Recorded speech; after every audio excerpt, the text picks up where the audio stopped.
So good evening to one and all present here. I, Diksha Gambhir from Medisage E-Learning Private Limited, a platform for medical professionals to converge, enhance knowledge, exchange wisdom, and embrace digital solutions for advancing global patient care, welcomes you to our webinar on the topic Financial Investment by Doctors, hosted by AMC Bengaluru in collaboration with AHPI Karnataka, addressing all the communities. So before we begin, I would like to wish each one of you a very happy Teachers' Day. So I'm sure there would have been no better way to celebrate today's day. So now it is indeed a pleasure to introduce our eminent member, Dr. G.V. Divakar. So let me introduce him through a slide.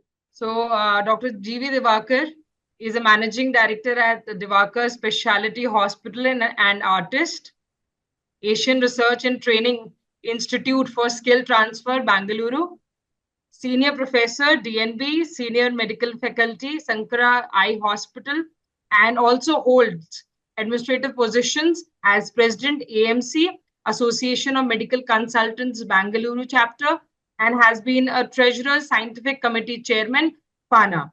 So he has also been an immediate past president of BUS, that is Bangalore Ophthalmic Society, and also a past president of KOS, that is Karnataka Ophthalmic Society. So now I would like Dr. Divakar to introduce our eminent speaker of today, that is Mr. Munish Chauhan. So Dr. Divakar, over to you. Thank you, Diksha, for giving my introduction. Dear friends, I welcome you all for today's webinar on the topic of financial investments by doctors, organized by AMC Bangalore chapter and AHPI Karnataka. In addition to preserving our health, we as doctors in India make major economic contributions and play a critical role in our society. Specialized financial planning is necessary because our financial environment is frequently distinct and difficult to manage. Doctors in India are unique among the other professions, like any other doctors in the world, in that they face different financial challenges. Among them are earning is delayed. Compared to many other professions like engineers and computers, software professionals, doctors generally begin earning their salaries later, since they have to devote more substantial amount of the time and resources to their studies, the undergraduate course or postgraduate course or fellowships like that. The financial trajectory may be impacted by this delay, necessitating more effective retirement planning. High student debt. Sometimes the expenses of medical education in India and or other countries also might lead to significant student debt. To guarantee a stable financial future, effective debt management is essential. And income is variable. Since many doctors work for themselves, their pay varies. Sophisticated financial planning can assist in preparing for times of less and stabilizing incomes. It is crucial to comprehend the intricacies of Indian tax system, because physicians practicing in India are eligible for a number of specialized tax benefits and deductions.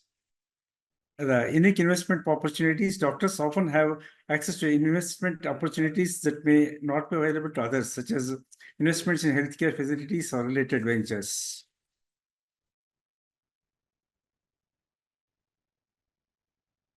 To secure their financial future, doctors can consider these advanced investment strategies like real estate investments, equity and mutual funds, tax-saving investments, and health insurance.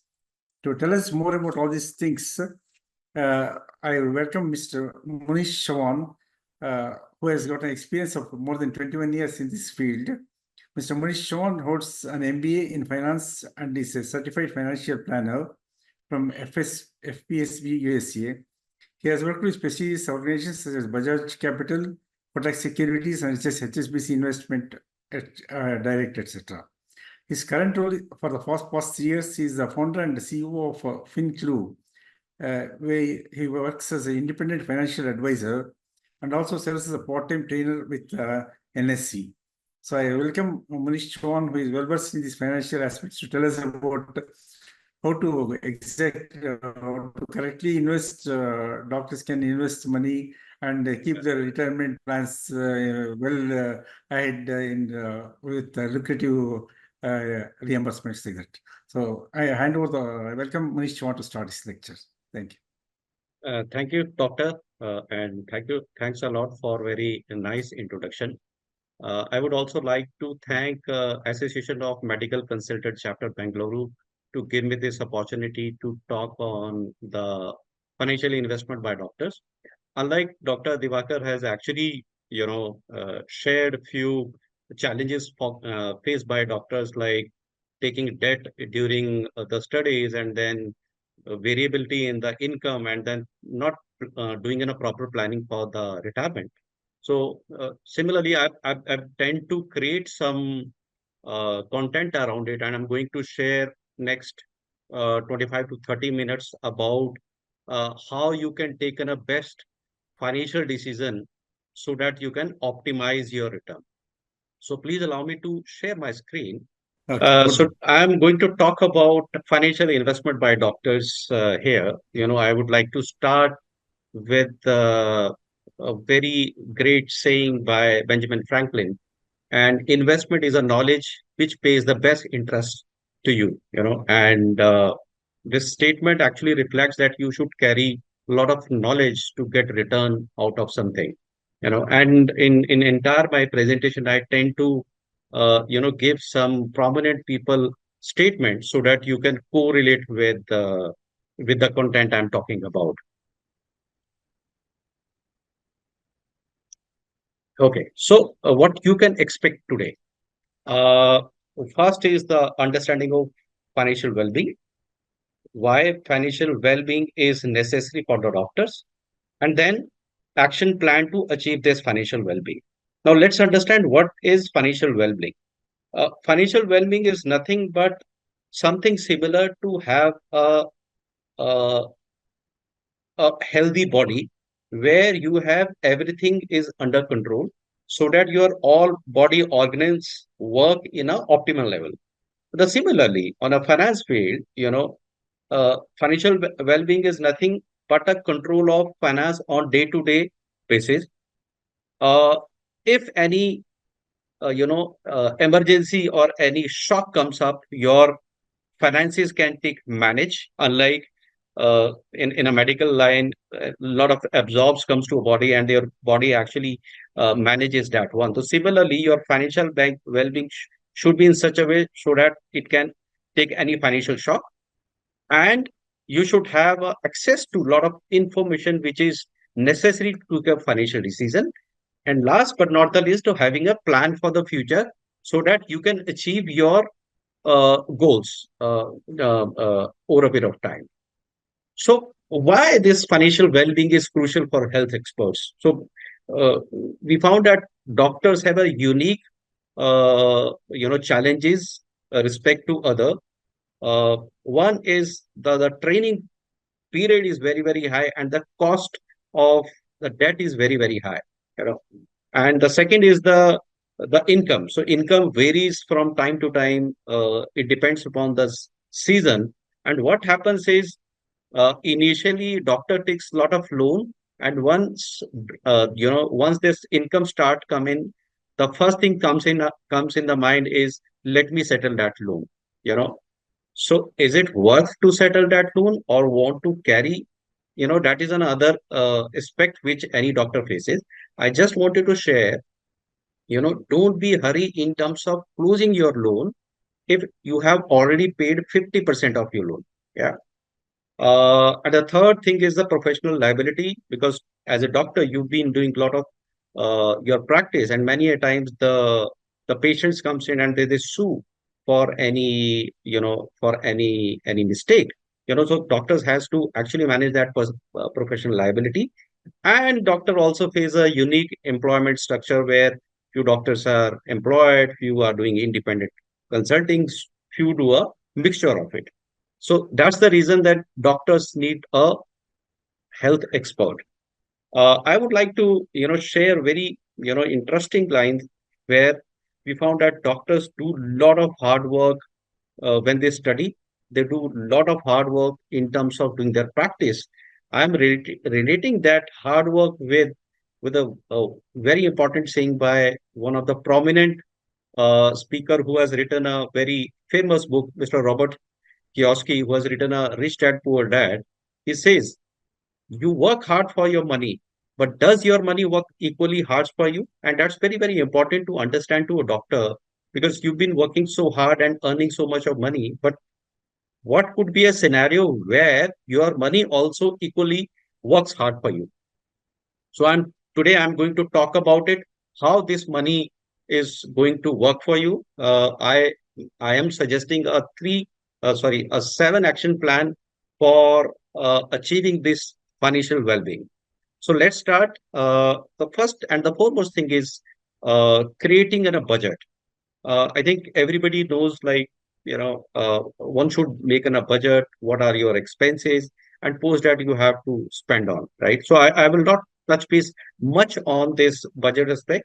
But the second and the foremost thing is the protecting yourself against any kind of risk. What kind of different risk can come into a person life, be it you are a doctor or be it you are a other civilian? These are the few different risks which comes in. First is the continuity of a income. Uh, you know, many a times if anybody is working and then they lose a job, that the income stops, right? Many a times somebody is doing in a business and business doesn't work well, and then you have to have losses. So first and the foremost thing is one has to manage their to accumulate few emergency funds. Those emergency funds can be deployed into a few debt mutual fund, or there, if you are into higher in the tax bracket, you can also have an arbitrage funds. The second thing is the health insurance. So health emergency can come to anyone, right? So I'm sure being a doctor, all of you must be having a typical health insurance policy, but that sum assured is not very, very much, covered the future inflated cost of the medical, and if you increase your health insurance sum assured, there is a possibility that the premium may can also increase. So what is the best thing is, probably you can take one basic health insurance policy on an average of 15 to 20 lakh of basic. Plus, one should also take a super top up. Super top up gives you a higher sum assured with a lesser premium. And third is the life insurance. One should take the term plan. Many a time, doctors uh, feel that, I should take an insurance, and I go to a traditional plans with the traditional companies, which gives you a very lesser sum assured and and very lesser kind of return. I'll take some time on talking about while taking an insurance. Term insurance is nothing but it gives you a guarantee, or it gives you a compensation to your family, whatever you are going to earn in next couple of years till the time you have a liability. So for an example, if you are a age of 40, you might have a liability in terms of paying your debt, or maybe your children's are dependent on you on their education or for their marriage, right? So if till the time you are there, your earning can, you manage that one, right? But what if you are not there? Where that money will comes from? So that's where the term plan comes in. This term plan actually ensures that if you are not there, the kind of money you are going to earn from 40 till 60, or maybe till the time you have a liability, this insurance company is going to pay you that amount if you're not there, right? And then another thing, I'm sure majority of must have taken the indemnity insurance for any professional practice. But another aspect, when I speak to many of doctors, and then they actually don't have much asset insurance securing your home, securing your clinic, and indeed securing your machinery, which is there into your clinic, is very, very important aspect, because if anything happens, you have to pay a lot of to replace that machine.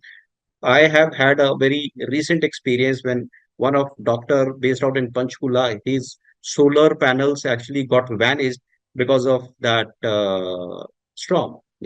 If he would have taken that property insurance, he would have gotten a compensation of 5 lakh rupee.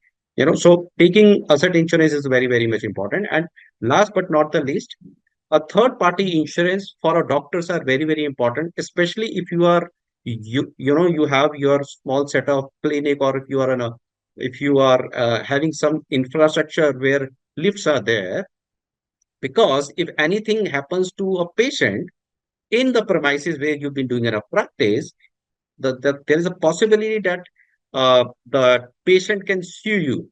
There are few cases where the patient got stuck into the lift for quite a long time and they sued at hospitals. So hospitals generally, bigger hospitals generally take that sort of insurance. But if you are running a very small clinic, please go for this third party insurance as well. So first thing we talk about the making and a budget. The second thing we talk about the protecting yourself against a risk. The third is protection against inflation. I'm sure majority of us are aware that what is inflation, right? So let me try to explain it. The thing we used to buy a loaf of bread, roughly around 10 rupee in 2000, and it was costing 40 at the 4 years back.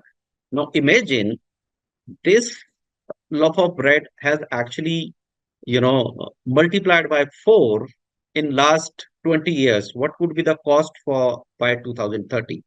And same thing happens for the petrol.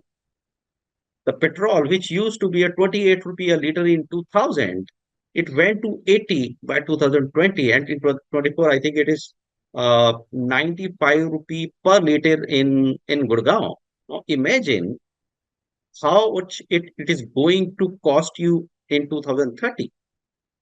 Yeah. So first, another thing we have to look at the inflation, and these are the consumer inflation we've been talking about. The another kind of inflation we miss to understand, which is lifestyle inflation, doctors. This is very, very important to understand because we feel that, okay, the consumer price inflation is something around 5.5 or 6% for last 10 years. And we feel that, okay, so we can get some kind of return over and above of 5.5 to 6%. But the lifestyle inflation is actually a time bomb. Let me tell you one example where 5 years back, on average, Indian used to have a 15 lakh of sedan car. Now, everybody, specifically the doctor as a community, actually going for a luxury SUV, which is costing a crore of car, right? So there is a 500% increase into an inflation. Earlier, we used to have a normal mobile phone which used to be cost at 50,000 rupee. Now everybody is going for an average iPhone which costs of a lakh rupee. So there is an increase in inflation of 900%. And there are many more such lifestyle inflations like education and abroad. Everybody wants to send their kids to abroad. Everybody wants to have a vacation into an international, so you can very much imagine how this lifestyle inflation is actually impacting us. So how to deal with this inflation? What should be the strategy where this inflation can be taken care of? So what we have to do is we have to diversify our investments. When it comes to a diversification of investment, I think being a doctor, you can very much understand from this picture where one side we have a balanced diet where protein, carb, multiple vitamins, liquid, everything is there, and another side is just a carb, right? So your portfolio should also work in such a way that you have a balanced kind of portfolio where each segment of the plate is actually managing your portfolio. So I will try to explain it little with a different asset class. which we have as of now. One is the debt, where your money is safe, depending upon where you have kept it. There you get a fixed kind of return, typically a fixed deposit, government bonds, etc., etc. The other asset class is a gold, where you get a marginal better return uh, over 10 years, and your money is more or less safe, because at any point of time you can sell it off. And if we look at last 10 years, the gold has never given a negative return. And the third is real estate, which is a very favorite of everybody here in India, uh, where you can expect a good return, something around 8 to 10%. I was reading one article in a newspaper. In last 10 years, the overall average return given by real estate is 8% only. I'm talking about the CAGR. You might have seen that for last 2 years, the real estate has actually grown rapidly. But if you talk about last 10 years, it's only 8.5% return which real estate has given. And the another asset class is the equity, which actually has given a phenomenal return, but then there is a risk. Not risk in terms of you are losing out your money, but risk in terms of linking your investment with the market. So as market goes up, the your money goes also up. If market goes down, so your investment typically are linked with the performance of the equity market. Yeah. So let me explain what are the different investment types available as of now. On left hand side, you will find that there is a equity market, or maybe a share market, or a capital market linked products. On the right hand side, you will find the fixed income, where your the investments, you will get on a fixed return. So let me talk something on on the left hand side. First is the direct equity. But investing in a direct equity, you need lot of time, lot of information. Indeed, you need a team to understand that. So overcome this, there is another product called mutual fund, where you give your money to a professional, and these professional manages your money, and they generate some return out of it. Yeah. And in India, if you really look at the current market size of mutual fund, it is something around 60 lakh crore. And it's a very healthy rate. And because of markets are performing well, where mutual funds are actually delivering a good return and contributing a lot in terms of market performance. Another two aspects are the PMS and the AIF. They work something more or less like a mutual funds only, but they create more of a very customized product. But the kind of investments are very, very high. So in a PMS, you have to give a commitment of minimum 50 lakh rupee. On a AIF, you have to give a commitment of minimum 1 crore of investment with them. These kind of boutique products deliver better return than mutual funds, but they are little higher on the risk side. And another aspect of investments are the ETF and small cases, where you can buy a group of stocks with a minimum sum amount. Yeah. On the fixed income side, we have a debt mutual fund, which typically gives you 1% extra to the typical fixed deposit offered by the bank. Then you have a corporate fixed deposit. Other than bank, there are few good corporates who also gives you a better return, and then one can also invest into their fixed deposit. Please, whenever you've been investing in the fixed deposit, what you have to do is you have to look at the rating, and if that what is the market size of a company and the kind of business model you are into. And then there are many bonds which been offered by different corporates as well as by government of India. And indeed, many a times the state governments also offer kind of bonds. These are available in the market. They are more or less same, and but they generate a better rate of return as comparison to fixed deposit. And on the fixed income side, there is another guaranteed product kind of offered by the insurance companies. These are also known as a annuity plans, specifically people who are like, who've been actually more than 55 or 60. These plan fits for them because there you are looking at a guaranteed kind of return and uh, you know uh, uh, uh, uh, not to link with the market. So one can also look at that. And another aspect is the gold sovereign gold bond fund being offered by government of India through RBI. This is very another good options where uh, you can generate a good return which gold will give over a period of time. You get a 2.5% every year, but that will be added into your taxable income. The biggest advantage in investing in SGB is where the whatever return you will get from this investing in this gold bond fund, you need not to pay any tax. So if you held this HGB for 8 years, you need not to pay any kind of amount into it. So if you are thinking to accumulating some gold for your kids' marriage, HGB is the good way of accumulating it. The reason is first, you need not to pay any kind of GST as on today at the time of buying. Number two, you need to be worried about the security and safety of that gold. And third, you need not to pay any kind of tax during maturity of that gold. And whenever that HGB get matured, you can sell, you will get amount, and that point of time you can buy a jewelry or gold as per your choice.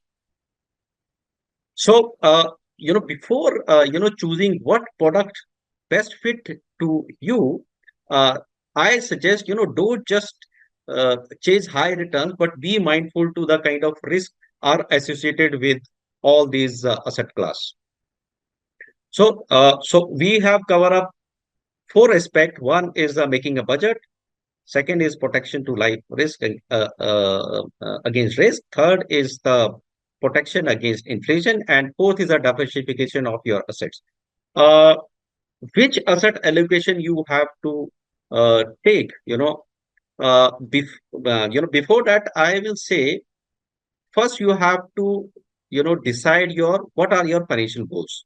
So rather than immediately jumping in that you want to buy an equity, you want to buy a SGB, or you wanted to buy any uh, typical mutual fund, the best way of selecting those will be you first decide your financial goal for which purpose you wanted to make that investment. Yeah. And those goals should be very, very smart.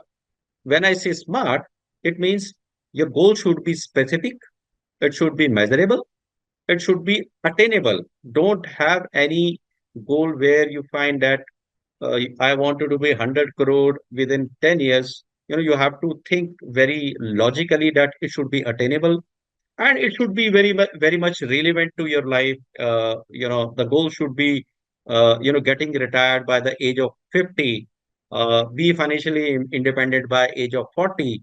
I want to get my manage my kids education so that they be not dependent on my income after the age of 50. So the goal should be very, very much relevant, and it should be very time bound. Unlike I said that you should fix these goals with the time. If you fix that goals and have a smart goals, you will be able to choose which asset class you should have into your basket. Yeah. Because this subject is very, very big. So today I am going to talk more on a mutual fund, how they work and what are the advantage of investing through a mutual fund. There are two ways of making money from the market. One is the exceptional investment, and another one is the consistent contribution. Right? We all know this story where this the turtle gets on step by step, but then eventually he been able to reach out to the finish line. So I believe in go slow and steady wins the race kind of theory where if you invest consistently, you will certainly going to achieve your financial goal. So what should we do? You should start investment through SIP plan. I'm sure most of you would be doing it, but link these SIP with your goals. That's where you will be able to align these existing mutual fund, and understanding that if you have a right product in your portfolio, if you start allocating with the goals, you will be able to choose if these are good funds you've been holding it or not. Now, what are the advantages of investing through SIP into a mutual fund? I've just taken a very small example where if you invest 15,000 rupee every month, can you imagine how much this money is going to be at different age? Just think about it. Of 15,000 rupee every month, how much it is going to be in 10 years, 20 years, 30 years, and 40 years. Let me show it to you, and we will be amazed to see if you invest 15,000 rupee for 10 years, this money will grow from 18 lakh to 34 lakh. If you invest that money for 20 years, which where you have paid only 30 lakh as an investment, that amount will become on a 1.5 CR. But if you invest that amount, the 15,000 rupee every month for a 40 years, that amount grows to 18 crore rupees. So that's where is the power of compounding. And this compounding I have only taken on the rate of 12%. Imagine if I have taken a 15% kind of return, which has actually done, if we talk about last 10 years, the equity mutual funds has actually given a more than 15% of return, then this figure would have been different. So learning from this, slides comes in, you have to be consistent and you have to invest into a mutual fund through, through a SIP route. Let me share this wealth creation depends more on a discipline and patience rather than timing the market perfectly. Trust me, I've been into this field almost 20 years now, and I hardly found people who were able to time the market. I have attended many mutual fund seminars. I have got an opportunity to speak to many the fund managers who've been very intelligent. Indeed, they also say that we are not perfect to time the market. The message comes from there only. So you have to be very disciplined in terms of for the wealth creation side. Okay, so coming to this the topic where if I have selected that my goals are there, which fund should I have into my portfolio? So I try to categorize the objectives of the goals into four quadrants. First is very short, where you can keep your emergency funds, your house running budget. You can have a liquid funds or a polluter funds. And if you are into a higher on the tax bracket, many doctors comes into 30%, then these arbitrage funds are the good option to invest in. They are as safe as the your saving bank account or FD, which gives us 6%, but there you have to pay a very lesser tax over there. Okay. But if you are lower into tax rate, maybe 10% and 20%, then probably the liquid fund will be a better option. Then another option is the short-term goals, where you think I may need this money maybe in next 1 to 3 years. I wanted to buy a car, I want to go for a travel, or maybe this money I need for my kids' education. You can put your money into ultra short-term debt funds, low duration debt funds, and indeed the arbitrage funds, depending on their taxability. Then third are the medium term goals, where you think I want to buy a house, I want to get retired, something where you can put your money into hybrid mutual fund, dynamic asset allocation, and there are credit risk fund as well. And if your time horizon is very long, for me, long term is something 5 years more than that, right? Then you should have a pure equity mutual fund, but then you should also have more of a flexi cap, multi cap, and global mutual fund, where they invest not only in India but into a global market like US and etc. etc. Yeah. Uh, there is an ongoing debate nowadays in India which strategy we should opt for. There is a lot of promotion of passive funds. I thought let me share here, with you guys. If you believe that you want to go for the passive funds, how you choose it? And first and the foremost thing is whether you should invest in the passive funds.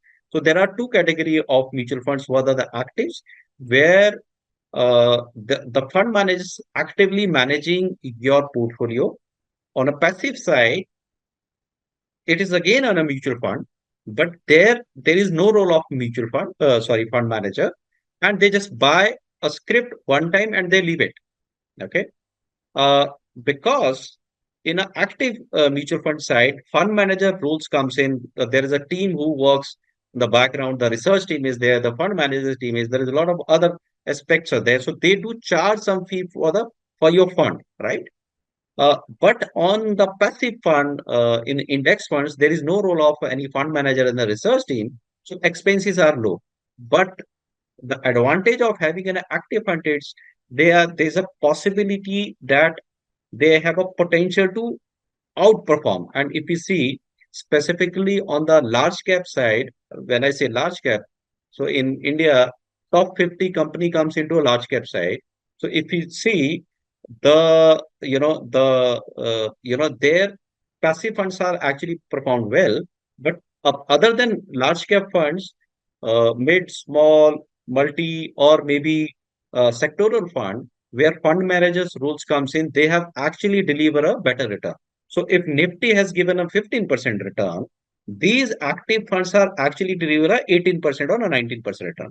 So that's where we've been saying, if you feel that okay, I want a more return and I don't want to take much of the risk, then you should take the active funds. Or if you feel, hey, I have a lot of time, I can do my own research, I understand market, then you should go for the passive funds. Uh, so while selecting any mutual fund, a lot of direct platforms are coming in. People wanted to do their own research and then they want to select their fund. I just try to summarize. If you seriously feel that you wanted to do your own, what you should do and what you should do. Please look at the ratio analysis, ratios on the expenses, ratio on the Sharpe ratio and extraordinary ratio. Typically, if you are selecting funds your own, what we look at is the past performance. Please understand the past performance may not guarantee that it will deliver in the future. And we have seen that funds goes ups and goes again up. So avoid taking only looking at the past performance, but look at the other aspects as well. Please avoid taking a new fund offer. You might be getting a lot of push from the intermediary, the big institutes, your RMs who push a lot of new fund offers. It is nothing but a same thing, but with a new pocket. And the reason the intermediaries push is because they get better compensation into it. So try to avoid new fund offers. uh, uh, if that fund comes with a new theme, probably you can look at, but tend to avoid it, because if you have a fund which has having a past record, you can analyze it. Why to invest on a new fund? Why not to wait for maybe 2 3 years down the line and to perform and then to invest it? Yeah. While selecting in a mutual fund, please look at the fund house as well and their track record. So we have seen that the larger mutual fund houses has actually performed well, specifically when markets were down. So if you are going with a new mutual fund company which has a very smaller amount with them, maybe they are delivering better for few funds, but when market gets corrected, that time people get panicked and people pull out their money, and that's where there is a risk where you may lose your money, because that house will not have that sort of liquidity to pay back your money. So, you know, try to be strict with top 20 mutual fund houses who has a decent AUM with them.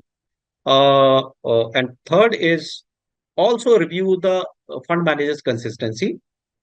don't only look at that he has delivered a return in 1 or 2 years. Please see if he has delivered consistently and what his fund manager performance is in other of the funds he been managing. Okay. Avoid overlapping of your portfolio with a similar scheme. So generally, I've seen people tend to take maybe 8 or 10 different schemes, but all of these mutual fund schemes has actually taken a same kind of script only, right? So there are very beautiful softwares available in the market, which also reflects the overlapping of portfolio. And we have seen roughly 40 to 50% portfolios are are overlapped, and you've been taking a same script with a different name. Okay. Uh, uh, if you are going for a large cap, go for an index fund, because if you're going for an active large cap fund, the expense of managing is also added into it. And we have seen, uh, in large cap scheme, the passive funds has delivered better return. Stay away from the sectoral funds. They look very flashy initially that this sector is going very well, but when market gets down, these funds actually correct very rapidly. Try to get more of market capitalized based mutual funds rather than going for a sectoral fund. Except if you think you've been very much aware about that sector. For an example, being a doctor, you would be knowing lot of about the pharma or the medical line, and if you feel that yeah, this industry is going to grow, probably you can bet on those sectoral funds. There is another fund which has actually coming up nowadays, a smart beta products.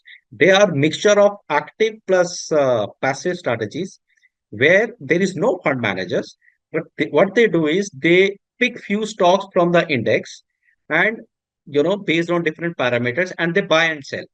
So in a passive funds, typically they pick a index, but in smart beta products, what they do is they pick few stocks from the index, but they keep on shuffling that portfolio. And we have seen the smart beta products has actually delivered much better returns. So one side you are getting a higher return, plus you are not paying any extra money to fund manage for managing your money. Yeah. So I think that is another good way of investing into a mutual fund. And avoid having only equity mutual fund. Generally, when we see people portfolio, generally they have typically have a portfolio of equity mutual fund which has delivering a very high return, but you can also have some debt mutual funds which are actually giving you better return than the fixed deposit. And the one good advice I would suggest to have a good advisor who actually carries a good education background as well as an experience, and try to not to rely much on the large institutes like bank or the big wealth management companies, because since I have also worked into a corporate world, there is a push from the corporate in terms of generating some kind of profit for them, and then they keep first priority as the organization profit rather than depending upon taking care of a client portfolio, right? So choose a consultant who is doing their own practice, because the probability and possibility is more where you are getting better advice rather than you are getting that thing from your institute. And let me share you, if any of you is actually having a portfolio with a bank, and you will find that in your portfolio similar bank uh, fund funds are more as comparison to other funds. So there is a possibility, if you are going with one particular bank, they tend to sell you their product rather than taking care of what is needed for you. Yeah. So there are few good funds, unlike you suggest to your patient that these are the vitamins which are essentials and good to have into for your body. Similarly, these are few funds I have suggesting, so selecting funds and suggesting funds are very, very tedious job, because there we have to actually understand what your requirements are. Basis that only any advisor can advise you which fund to take. But these are the funds which are, good to have funds. There is no risk associated. The fee into these funds are very, very less. The ratio analysis of these funds are phenomenal well, and we have seen that when market has not done well or market has corrected, at that time how these funds has performed, and we have found that these funds are actually passed all the our internal parameters. So on a flexi cap we have a Parag Parikh flexi cap, and this is the fund houses who's actually working on client interest. Their expense ratio is very, very less, and their past performance is very great, and they are very, very consistent. On an index side, you can look at the SBI Nifty Index Fund, and these are two funds which you can look at is the Edelweiss Nifty 100 Quality 30 Index Fund. These are the passive fund. What this fund is going to do is they are going to pick 30 scripts from top 100 Indian companies, and they keep on shuffling that portfolio basis different parameters. Okay, and fund manager is not going to take any call, but this call will be taken on the formula they have created. And we have done a back testing for last 20 years, and we have found on every time of market, whether market is going up or whether market has gone down, these funds are actually performed very well. Another two products I'm also suggesting to have is a multi-asset and the balance advantage fund. These are good funds to have nowadays because markets are on peak, and because of different reason, say about the geopolitical reasons, the market is getting very choppy. So these are the funds which actually manage the asset dynamically. So if they found that the market is very, very high and there is a possibility of correction in the market, what they'll do, they will move out from equity and they will switch on to the debt side. And whenever they feel that, okay, the now market is stabilized, and then they foresee that equity market is going to perform well, they will switch out from debt to equity. So these are the two funds you should have. And another funds, unlike I have suggested for the emergency funds, the arbitrage funds, if you are higher on a tax bracket, maybe a 30%, and if you wanted to have some funds for your emergency, so rather than keeping your funds into a fixed deposit or into a saving bank account, you can have these arbitrage funds. The more or less returns are similar. There is no risk associated. You can pick any arbitrage funds from any mutual fund company. Okay, so before I, go to a Q&A session, one story I wanted to share. I'm sure all of you would be knowing both of them. So one, there is a true story actually. So when Jeff Bezos met Warren Buffett, and then the Jeff Bezos asked Warren, "Your investment strategy is so simple. So why people are not getting rich?" So, the how the Warren Buffett says, because nobody wants to get rich slowly. The idea of creating a wealth is it slow and steady wins the race. If you go with consistency and if you go with the slow, not necessarily that every stock or every mutual fund will perform slowly, but wealth creation is basically a way of doing a consistent investment. So, last but not the least, we have talked about the financial goals. Let's talk about a bit on the tax efficiency. So there are different tax involved when you make an investment, what kind of return you are getting from the investments, right? So, take the help of your tax advisor. Many a times or majority of times, these mutual fund advisors generally have an idea about taxes. There are many funds who gives you a benefit of under Section 80C while making an investment. So rather than investing your money into PPF or maybe buying any irrelevant insurance policy to save on tax, you can also buy a ELSS kind of mutual fund which generates a better return, and it's a lock-in period of 3 years only, right? And probably on a tax side, your tax consultant can also help you. So, and last but the not least, in 7 action plan, you should also seek advice from the your financial advisor. Unlike your patients comes to you and then you given a prescription which is a mixture of a solution. Financial advisor is the same person which actually understand your requirement and give you a solution. So what you can expect from a financial advisor is where a person can actually understand your requirement and who can offer you the multiple products into a single basket. The advisors who are actually are not an advisor but a representative of one company, my suggestion is to avoid them because generally they try to push you their company product and they've been working for their company rather than working for you. So what you can expect from an advisor is multiple products into a same basket. Number two, he should be well educated into that field. And third, which is very, very important, of review of your portfolio. Typically, your portfolio should be reviewed once a year if it is aligned with your goals, how your portfolio is linked with the market performance, etc., etc. So, before I, wrap up, what should you do with your existing investment? You should create a financial information document organization kit where you can keep all your, investments staged somewhere.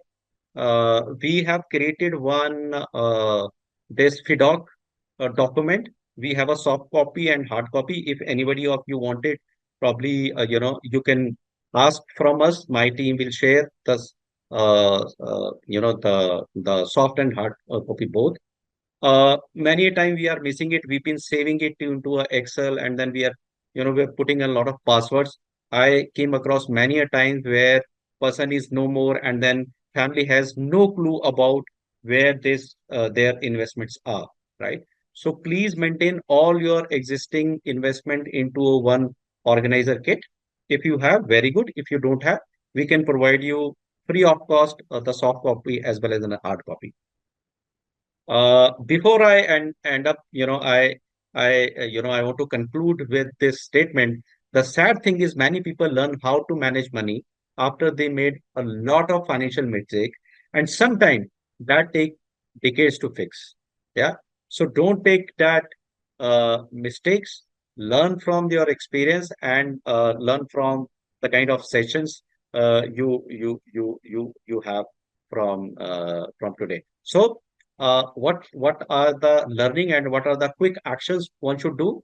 Prioritize your financial health, prepare your financial plan, and review your progress. Follow these 7 action plan. If you need this presentation, I think we'll happy to share it with you as well. And take these 7 steps to achieve a financial freedom. And for you, what we have done is we've been offering a 30-minute free consultation. If any of you actually wanted to have a consultation about your portfolio or you want to make your financial plan, probably what you can do is you can save this number, which is 98159 46442, and you have to just say hi. You are going to get one automated answer. There is a form which you have to fill, and there you can also request for the FIDOC form if you need. So thank you so much. I hope you might have liked it, and you may have a lot of questions. Probably Dr. Divakar, coming back to you. Thank you very much for a good presentation. And there are a number of questions are there. I think Dr. Hema Divakar will start first questions. Yeah, sure. Thank you so much, Munishji, because I think 1 hour just flew by as if it was, a few seconds. We were totally engrossed in what you were speaking, and rightly so. There have been a couple of questions. One of the main issues with doctors is the irregular incomes. Okay. Yeah. So what are the tax saving investment strategies that best suit the doctors with irregular income? Because, every month you want to put something, but you may not get that Correct. on a month on month. Yeah. Great. So, first you have to understand that this money you've been saving for what purpose, right? If you define your goals, for an example, you are saving it for a short term for the emergency, and you may need this money any point of time. The liquid fund, short term debt funds are good. And unlike I said, if you are into high or in a tax bracket, if you are more than in a 30%, then arbitrage mutual funds are the good one. And secondly, I understand a lot of doctors have a problem in terms of irregular income. So these mutual funds gives the opportunity where you can invest as minimum as 500 rupee any point of time. So wherever you have an account, you can just open and then you can invest 500 rupee one time, and you can also start an SIP. But SIP is like where you have to give a commitment of your some amount is Yeah, deducted fixed from your amount of bank. income. Yeah. Yeah. So rather than going for an SIP, go with the one-time investment with a minimum of 500 rupee. Yeah. Right. Thank you. The next question, I think it's already answered in one of your slides, if I remember right. How can doctors diversify their investment portfolio beyond the traditional options like mutual funds and fixed deposit? I think you alluded to the fact that real estate, gold, a Yeah. few other So things. that's my favorite subject, talking about and comparing this real estate with the mutual fund. So, we Indian actually like a lot of real estate. And, and if you look at kind of return, real estate has given only 8.5 to 10% in last 10 years. So what we have to learn is, no doubt home is important, but when we go from developing to developed country, we have seen that the financial products like electronics has has an opportunity to deliver better rather than traditional products like FD and the real estate. So, answer to your query is all of us are aware that we are going from developing to developed country. The probability of getting much better returns are there into a equity or a mutual fund rather than having exposure into a real estate. Having said that, if you are very clear on your financial goals, probably you will be able to choose how much money I should put into a different asset class. Right. Thank you so much. Another important question. Systematic investment plan is one thing, but at a certain point in time, is it good for us to, systematic withdrawal month on month? You need Wonderful. some, money. It's That's like very, your very pension income, for example. yeah, Is that a good correct. strategy? Thank you, Dr. Divakar. I was curious somebody should ask this question because, unfortunately, because of time, I couldn't able to touch base on the retirement planning. It's a very, very important topic. You can have another session on the retirement planning. Right.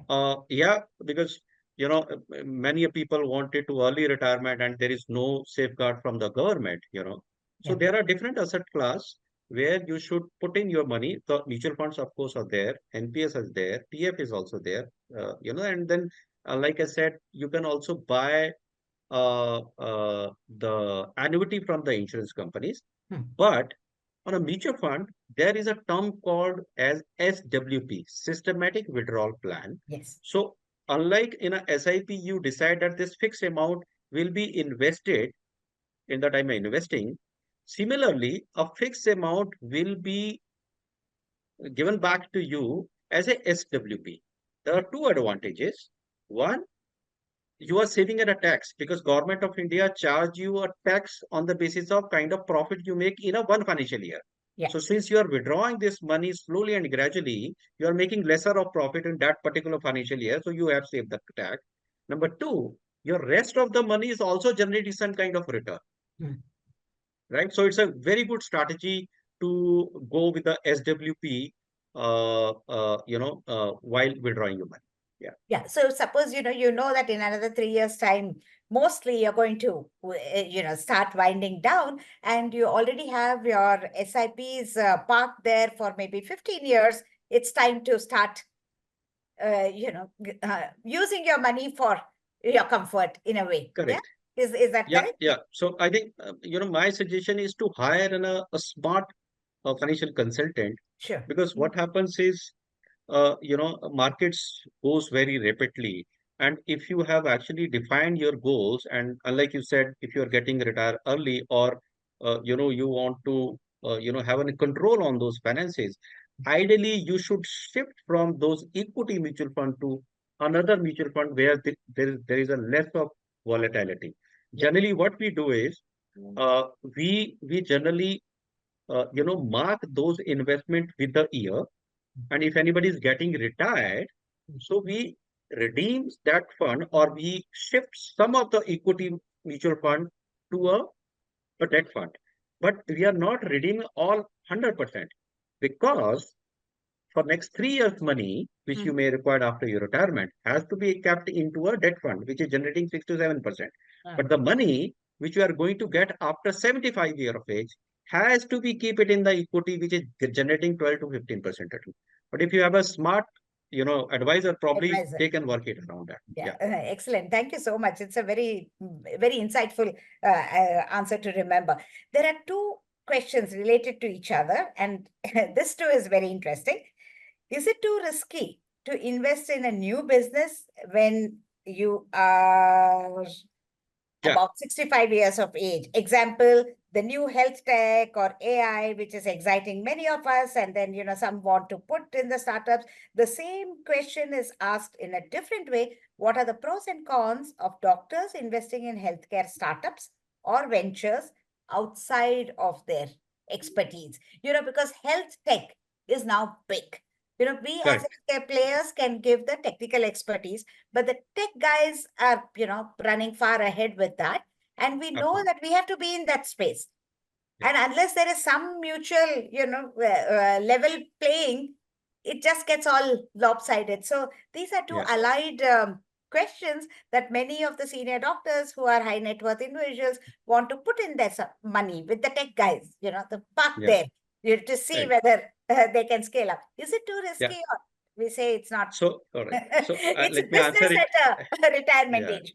So I'll try to answer it in two ways. One, you should hire a smart advisor. Why I'm insisting is because there is this entire ecosystem of startups are very wide. Understanding the dynamics of the business is very, very difficult to understand. So if you Absolutely. have a good doctor, like for your health, if you have a good advisor, probably he can take you to a platform which actually does a lot of research on the startup ecosystem as well. So there are many such platforms I am also aware of, who who will not only get you invested into these startups, but they will also share their balance sheet, what they have done so far, and what is the growth you are expecting, right? So you should have that sort of, one is the have an advisor. The Advice. second thing is, your question is, one should invest in. Of course, you should invest in. Of course, you should invest in, right? Because traditional products like mutual fund, equity, how much they are going to give? 12, 15%, not more than that. So So if you're Dr. looking at Diwakar is in something, trouble because I'm yeah, toying with that idea. you should. I think you should. But depending upon if you are, so if you think, doctor, your finances are well managed, where you have linked up all your investment with the goals, and you are not worried that how my retirement going to be, and how my children education would to be, and you have a surplus money, and you're thinking, yeah, it should be, I'm expecting 10x, you should invest in. And I've Excellent. seen, a lot of people as actually making money. And let me share, I have actually got an opportunity to work with one startup called Nivesh.com, and I've seen kind of growth they have had. Yeah. Yeah. So one should specifically It's not invest there. only, one aspect of it is to invest and make more money, but another is you're investing in your expertise and the passion area where you help Yeah, the health tech to grow to an correct. enormous extent for a larger good. Even Yeah, that, because many of the doctors by themselves are not wanting to get in there, they're in the peripheries, and then, many yeah, things are not working out well for the health tech. So, yeah, absolutely. Yeah, absolutely. And then, you have a knowledge of your field, and you yes. feel that there is a scope of this field, but nobody is there to do something for you. So you, through a startup ecosystem, you've been actually able to understand, yeah, these guys are actually doing something on this space, why not to go and Support. invest? And let me tell you one thing, Mhm. there are few platforms.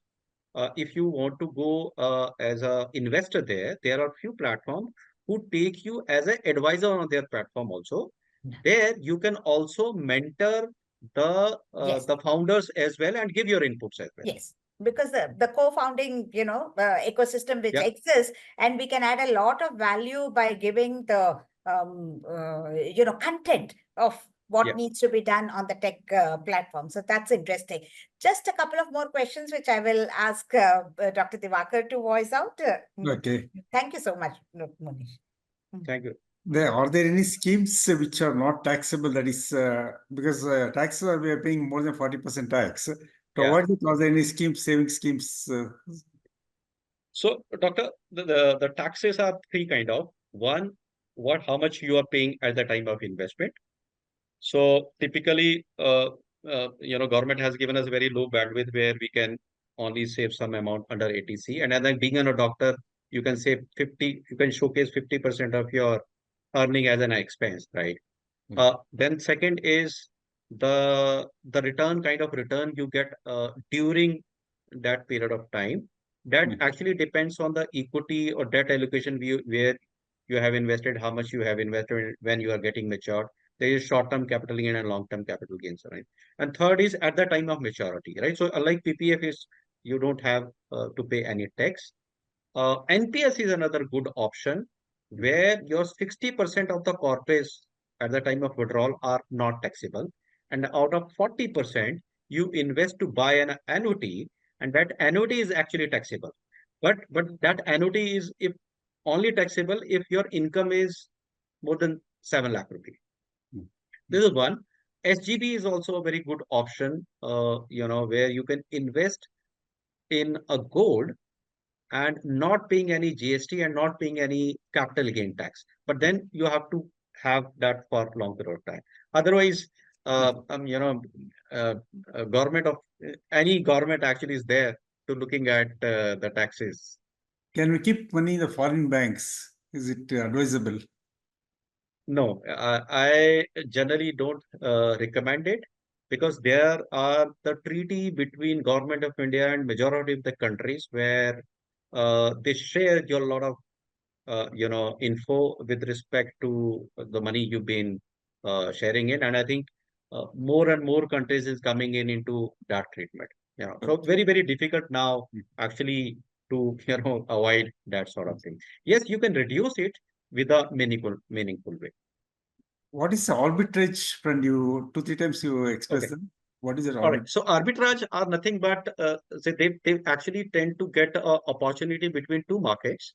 So the price difference between the two markets, they buy from one market and they sell the same thing on the secondary market. And there is a difference of 50 bips, which generates a 6% of return. So they are secure. Your money is not linked with the market and you are getting the 6%. And because these arbitrage funds come under equity taxation, where if you making any profit out of equity up to 1.25 lakh rupees non-taxable, plus over and above, you are paying only 20%. So if you are higher into 30%, so in any ways, you have to pay 30% on that. If you are going through arbitrage, so 1.25 lakh, first 1.2 lakh rupee, you are not paying any tax because of equity taxation. Over and above, whatever profit you are making, you are paying only 20% over it. I think most of the banks have that arbitrage fund. I think HDFC Bank, they've all got, I think. Yes, yes. So every mutual fund has this arbitrage fund, and no difference if you're buying HDFC, ICICI, or any Yes. fund. Yeah. Okay. I think Thank you. I Diksha think most wants of to the voice topics. out a few questions. Diksha? There are a few questions that are left over. That is investing in mutual fund online safe? Yeah. And specifically, doctor has asked, is investing through Policy Bazaar safe? Yes. So I'll tell you. So these are the platforms only. They've been used only for the execution side. Yes, they are safe. Basically, what these platforms do is they help you in terms of doing your KYC selection of the fund. But these fund doesn't go to them. The fund you are investing, they will not go to them, but they will go directly either to a mutual fund or to a exchange, maybe a BSE stock exchange or an NSE stock exchange. So they are 100% safe. Okay, great. So moving on to our last question of the session. So do we have any tax benefit on mutual fund investments? Unlike I said, on an equity mutual fund, uh, arbitrage fund I have shared, yes, you can save a bit of tax into it. On the capital gain side, no, there is no much difference between if you are investing in an equity or equity mutual fund. The taxation is something more or less same. That side, there is no benefit. But yes, the probability of generating 50 bips to 1% is there in terms of returns. Thank you. You will close this Thank you, session. Diksha. Yeah, thank you, sir. Thank you, The Munish, last one last for question, telling if, us about in it's, detail all the investment plans and Dr. everything. Divakar, there's just one last question. Can you create a CSR fund out of your own earnings? Like, how can we put aside some money and say that we want to, do a corporate social responsibility? Maybe it's a camp, maybe it is free surgeries, or maybe it is free vaccines or whatever. Yeah. Is there a provision like that, or is it Yes. viewed like you're just siphoning your money for avoiding the taxes? Does it come across like that, sir? Okay, yeah. So you can save few money under Section 80G where you've been doing some work in terms of charity. There are provision what sort of charity you'll be doing. Sometimes you get a 50% tax deduction, sometimes you get a 100% of tax deduction, but that doesn't come under a CSR, because CSR is only for the corporates where they reach to some threshold of net profits. They've been buying to go with the CSR. But as an individual, yes, you can put something your own, or maybe you can donate to some NGO and you can have a tax bracket out of it. Right. Thank you so Yeah. much, Dr. Thank you. Divakar. On behalf of And AMC and AHPI and all of us present here, Dr. Hema Divakar, myself, thank you very much for your presentation. We will contact you in future for our any other for queries are there. I request Diksha to thank Research Platform for creating this platform for us to discuss the topics which are of non-clinical. That is, even though it is not clinical, it is more of interest to us, and it is required for all the medical professionals. So I thank Diksha Gambhir, and I hand over to Oscar to speak for a few words of closing. Yeah, thank you so much, Doctor. You're absolutely right. Non-clinical topics are of more interest to the community. So it was a wonderful session indeed. And I would like to extend my heartfelt gratitude to our panel members, Dr. G.V. Divakar, Dr. Hema Divakar, and of course, Mr. Munish Chauhan, for your invaluable time and presentation. The webinar was exceptionally insightful, featuring rich knowledge and elaborative information on financial investment by doctors. So we believe our audience found it both enjoyable and informative. So I think all the questions answered by you were very insightful, much in detail. So in case any of you, any of the audience has missed this wonderful session, you can tune in into the past section of the webinar 40 minutes from now, and you can see it once again. So it will really be beneficial. And as Mr. Munish suggested, we can also put in this PPT on the app for everybody to view it again. Thank you so much. Thank you. Thank you. Namaste. Thank you. Thank you.